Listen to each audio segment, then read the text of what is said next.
Assalamualaikum warahmatullahi wabarakatuh. Masih bersama di Kalam Hikmah dari Saung Santri. Apa kabar? Semoga kita selalu sehat dan berada dalam perlindungan Allah Subhanahu wa Ta'ala. Masih terus bersemangat dalam berbenah dan beribadah. Kita kembali untuk mengaji kitab Nashaihul Ibad karya Syekh Muhammad Nawawi Al-Bantani. Kali ini kita akan membahas dua unsur yang ada di dalam diri kita, yaitu akal dan nafsu, serta manakah di antara keduanya yang harus menjadi penuntun, penggerak, dan pemimpin dalam setiap perilaku kita. Sahabat, di dalam kitab Nashaihul Ibad terdapat sebuah pepatah yang mengatakan, "Tuba liman kana akluhu amirun wa hawahu asirun, wa wailun liman kana hawahu asirun, wa wailun liman kana hawahu amirun wa akluhu asirun." Beruntunglah orang yang menjadikan akalnya sebagai pemimpin dan menjadikan hawa nafsunya sebagai tawanan. Sebaliknya, celakalah orang yang menjadikan hawa nafsunya sebagai pemimpin dan menawan akalnya. Atau dengan kata lain, orang yang beruntung adalah ia yang mau menggunakan akalnya, dan orang yang celaka adalah ia yang memperturutkan hawa nafsunya. Apa maksud dari pepatah tersebut? Sebelumnya, kita tentu sering mendengar suara-suara berisik di dalam diri kita ketika kita hendak memutuskan sesuatu atau melakukan sesuatu. Suara-suara tersebut seolah-olah tengah berdebat dan memperebutkan siapa yang menjadi paling unggul dan pendapatnya direalisasikan. Sesungguhnya suara-suara itu berasal dari akal dan hawa nafsu kita, yaitu akal kita yang tersambung dengan hati nurani dan hawa nafsu kita yang lebih kita kenal dengan sebutan ego. Mengapa di dalam pepatah tersebut dikatakan orang yang menjadikan akalnya sebagai pemimpin adalah orang yang beruntung? Adalah karena orang yang mau menggunakan akalnya, ia akan dituntun oleh akalnya untuk mempertanyakan setiap detail dari apa yang ia perbuat tersebut. Setiap resiko, keuntungan, dan kerugian yang mungkin akan ia hadapi ke depan atau akan ia dapatkan nantinya akan diperhitungkan secara matang oleh akalnya. Akal juga akan menuntutnya untuk mempertanyakan pada diri sendiri, apakah memang perbuatannya tersebut harus dilakukan ataukah ia harus ditinggalkan sama sekali. Apakah perbuatan yang akan ia lakukan ini nantinya akan menghadirkan kebaikan untuk dirinya dan untuk orang-orang yang ada di sekitarnya, ataukah ia akan berimbas buruk dan merugikan diri kita serta orang-orang di sekitar kita. Akal juga akan menggugat apakah sesuatu yang akan ia putuskan atau ia lakukan ini harus ia lakukan sekarang atau harus ia realisasikan sekarang, ataukah masih ada hal yang lebih penting yang harus didahulukan dan diprioritaskan. Sebab pertimbangan-pertimbangan seperti inilah orang yang menggunakan akalnya disebut orang yang beruntung, karena ia akan terhindar dari kesalahan dan kerugian. Tetapi pertimbangan-pertimbangan ini tidak akan luput dari penentangan-penentangan keras serta susupan logika yang tampak masuk akal dari hawa nafsu atau ego. Karenanya, ego atau hawa nafsu harus terlebih dahulu dilawan, dikekang, dikurung, dan ditundukkan karena ia akan menjadi penghalang akal supaya bisa merenung secara jernih. Akal harus melawan ego terlebih dahulu supaya ego tidak menguasai jiwa.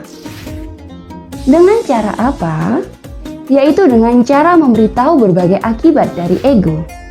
Seperti betapa berbahayanya jika ia mengikuti keinginan ego.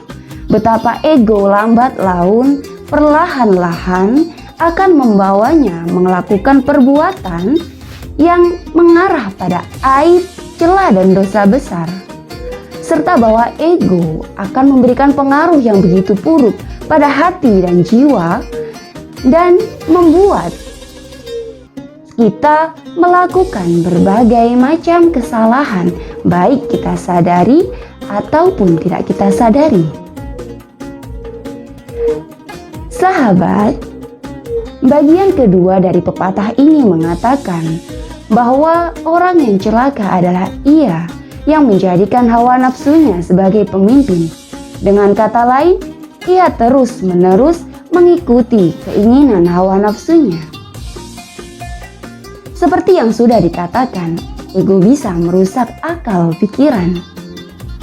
Selain itu, hawa nafsu atau ego kita akan membuat keburukan tampak baik di mata kita. Sebaliknya, kebaikan tampak buruk hanya karena hal tersebut, kebaikan tersebut tidak sesuai dengan keinginan ego, sementara keburukan tadi adalah sesuatu hal yang menyenangkan bagi ego. Hawa nafsu juga akan melakukan tipu dayanya dan membuat akal lalai dari tipu daya tersebut. Selain itu, ada faktor lain yang juga membuat akal tidak bisa melihat tipu daya dari ego. Yang pertama adalah adanya kecondongan di dalam diri kita akan suatu hal. Hawa nafsu akan membuat hal yang kita sukai tersebut menjadi tampak baik sebab ia menyisipkan prasangka baik dalam diri kita akan hal tersebut. Ia juga memanfaatkan kecenderungan kita untuk membuatnya tidak terlihat kebenarannya. Oleh karena itu, Nabi kita Muhammad SAW mengingatkan kita dengan sabdanya, "Hubbuka syai'a yu'immu wa yusimmu."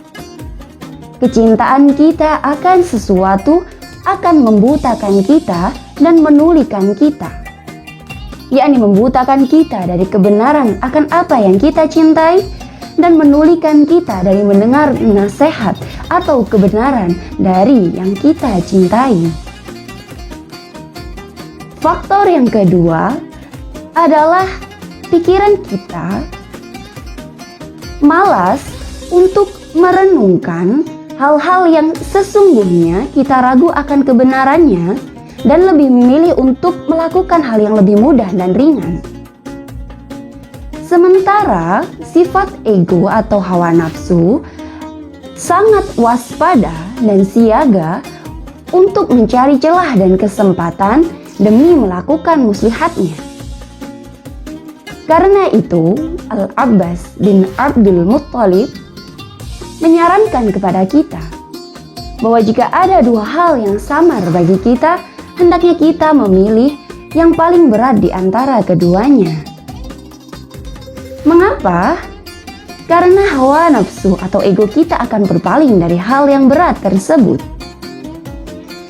Hal yang berat tersebut juga akan membuat kita tidak tergesa-gesa dalam melakukannya.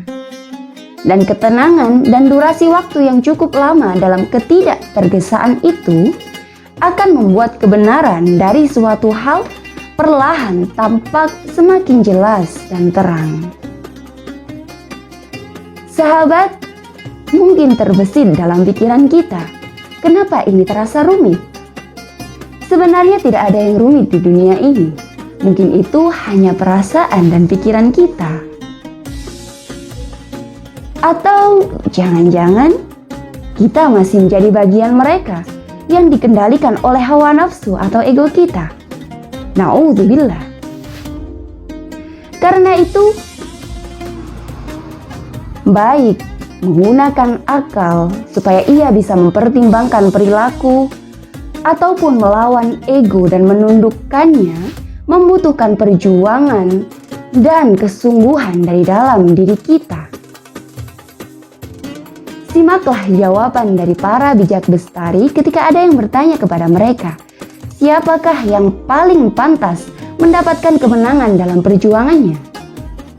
Mereka menjawab, orang yang paling pantas mendapatkan kemenangan dalam perjuangannya adalah ia yang mencurahkan seluruh kemampuannya untuk melawan ego atau hawa nafsunya, dan juga berhati-hati terhadap bisikan ego di dalam hatinya sebagai bentuk ketaatannya kepada Allah Subhanahu wa Ta'ala. Juga ingat selalu ucapan dari Imam Al-Hasan Al-Basri, afdhalul jihad, jihadul hawa. Perjuangan yang paling utama adalah perjuangan melawan hawa nafsu kita. Sekian, semoga kita bisa menjadi bagian dari orang-orang yang beruntung yang mampu menggunakan akalnya dan terhindar dari bagian orang-orang yang celaka karena selalu memperturutkan hawa nafsunya. Wallahu a'lam. Assalamualaikum warahmatullahi wabarakatuh.